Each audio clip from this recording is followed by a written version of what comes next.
All right, we have this early warning weather alert continuing into tomorrow because of this high heat and humidity. In fact, in some cases, we've been talking about heat indices over 110.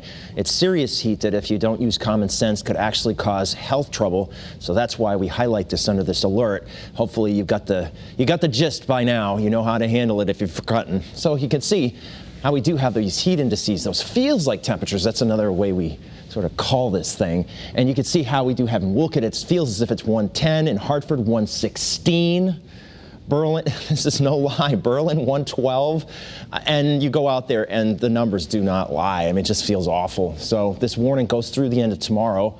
So we're going to have a very similar day as to today, unfortunately. Our iCam over Middletown is showing otherwise. We have a variably cloudy sky. You can see over Old Saybrook, too, some of those clouds in the sky, and some of these have billowed up a bit and created a few isolated showers and thunderstorms. You can see our iCam over Torrington, too, and here's New Haven. It just, otherwise, I mean, when you're inside and looking at air conditioning, it actually looks fairly pretty, but then you go out there and it's just like horrible. But here is one cluster of thunderstorms that we were watching. They just don't have a lot of energy upstairs to work with, so they blossom in the heat and the buoyancy of the air, and then they just fall apart on themselves. And that's why right now what were some thunderstorms with some heavy downpours over Ellington have now moved over Tolland and basically become sprinkles, and that's it.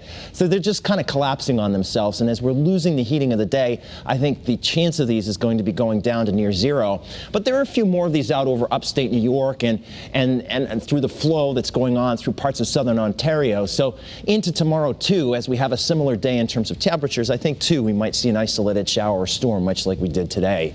But nothing that would turn severe. It would just kind of billow up and then collapse on itself. So overnight tonight, don't expect any comfort at all with the air temperature being in the upper 70s with that high humidity. You'll need some form of help to make your bedroom a little bit more comfortable. And then as we look towards the day tomorrow, very similar to today. We'll see our high temperatures in the mid to upper 90s. The humidity will be about the same, so we will have those heat indices above 100, maybe in some cases that I just showed you, maybe even above 110. So that's why we're saying another day with serious heat. And the beaches will be chock full of people, I'm sure, with readings in the 90s and that partly sunny sky for you. And this is intended for Saturday, not tomorrow. But actually what I mean to say is that tomorrow's forecast for beach and boating will be very similar to today's, just a light breeze and not a lot of chop. So when we take a look at the FUTURECAST tomorrow's weather today, what you'll notice is that we'll have just variably cloudy skies tonight. It's just going to be sultry, very uncomfortable, a stuffy night. Going into the day tomorrow, we start off with that hazy sun. Here's about noontime. It's still partly to mostly sunny. And look at 3 o'clock in the afternoon. Again, you start to see a few specks of green on here. That's the model trying to push out maybe an isolated shower or a thunder shower.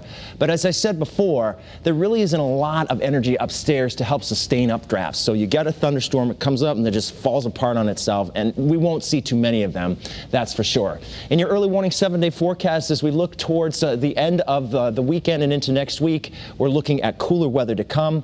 And of course, we will be talking about temperatures going into the 80s by day instead of near 100.